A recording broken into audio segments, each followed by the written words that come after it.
Joining the ACTA board has been, is really been an honor. It's an honor and a privilege to serve. After having served on the Arizona Board of Regents, I've seen a lot and learned a lot and have a lot of perspective.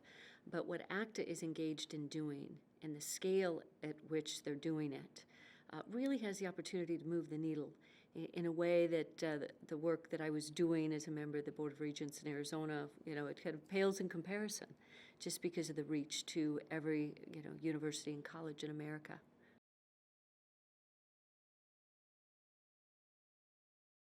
I recognized what we all recognized, and that is the erosion of free expression on our campuses and the rise of cancel culture at our universities, where our universities writ large should be the safe space for free expression. And yet today it's anything but that. And so noting that concern and that challenge, I thought, having the largest university in America also presents a unique opportunity. Because if we can get it right there, and if we can model for the rest of the country, that's a good thing. And so it wasn't just Arizona State University, but Northern Arizona University and the University of Arizona.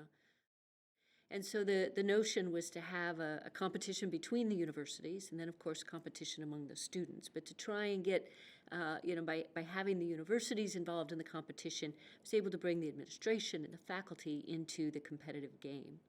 And it's turned out really, really well for everybody involved. We were able to generate a lot of support from the private sector. The business community stepped up and funded the scholarship program. Each university stepped up to underwrite the cost of the Regents Cup. It rotates each year among the universities. And the students, they have to apply and be accepted to the program, and they spend a semester learning about not just the fundamentals of debate and debating skills, but about free speech and the First Amendment. And one of the unique things about the competition is it's focused each and every year on an issue related to free speech and understanding the First Amendment. And so we're very proud of it. We've had a lot of people from around the country come and observe and participate.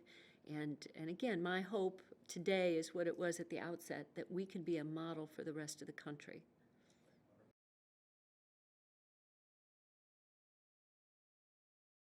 And so I think it is one of the primary goals and purposes of higher education, not just the creation of knowledge, but equipping and training students to be responsible citizens in a self-governing society.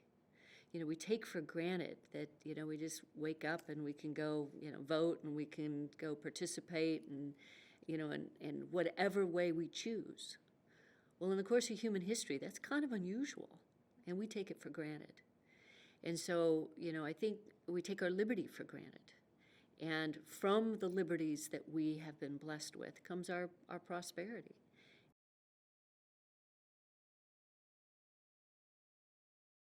But the First Amendment is the First Amendment for a reason.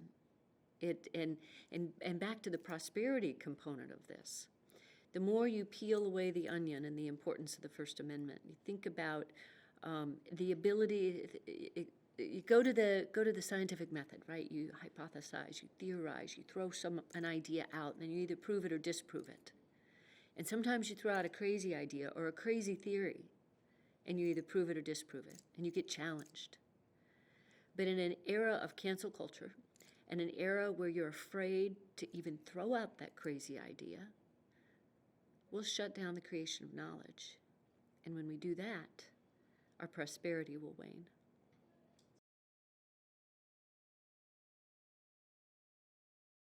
The trustees have an overwhelming job, oftentimes a thankless, overwhelming volunteer job in many, many cases. And so, I think looking beyond just the trustee, but the boards and I think the institutions that are best served have strategic boards where individual trustees bring to the table specific expertise. I'll give a nod to our governor, Governor Ducey in Arizona, who really was very thoughtful in having, an academic on our board, having a business person on our board, having people with particular legal expertise, because the myriad of issues are so great that not one trustee can truly handle and understand it all. And so I think sometimes we have to look at the organism, if you will, of the board in addition to just individual trustees.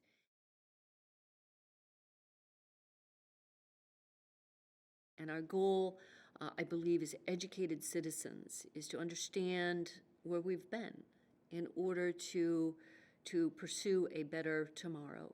And I just think it's incumbent on all of us to want to learn, the good, the bad, and the ugly. Because while we have a tremendous and great history in America, it wasn't perfect. And it's not going to be perfect in the future. But it's the pursuit of that. It's the pursuit of a more perfect union. But you can't do that unless you understand the past, and not just American history. I'd say you have to have a grounding in world history to understand the context of American history.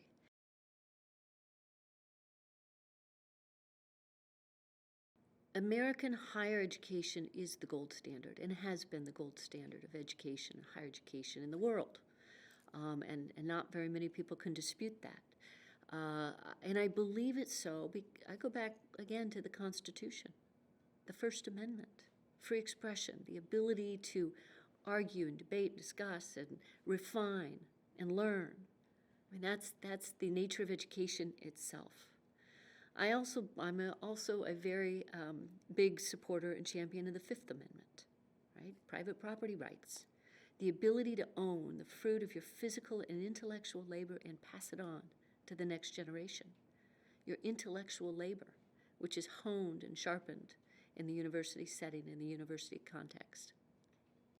I think everybody in America should care what happens on our college campuses, because it's at our college campuses that future leaders are born and trained and educated. It's where knowledge is being created.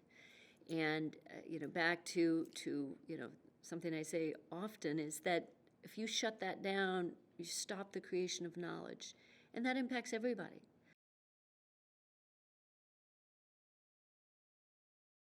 As a member of ACTA, I am very hopeful that I can play a role, a small role, in helping the organization scale. The work that the organization is doing on a number of fronts, from accountability of these universities on what they're teaching, to the free expression and civil discourse and the debate efforts that ACTA is involved with Braver Angels and Bridge and other opportunities. Just the opportunity to help and be there and scale. It was said earlier that it's not just one thing that's going to save us and right our course. It's going to be a whole bunch of things and a whole bunch of people who identify little issues or big issues, but they also identify solutions and looking for opportunities for solutions. And it's going to be all of those things happening together that will take us back to where we all want to be, in a place, in a path forward that is far more civil, far more productive. And so my hope is that I can provide some little piece of that to just keep things moving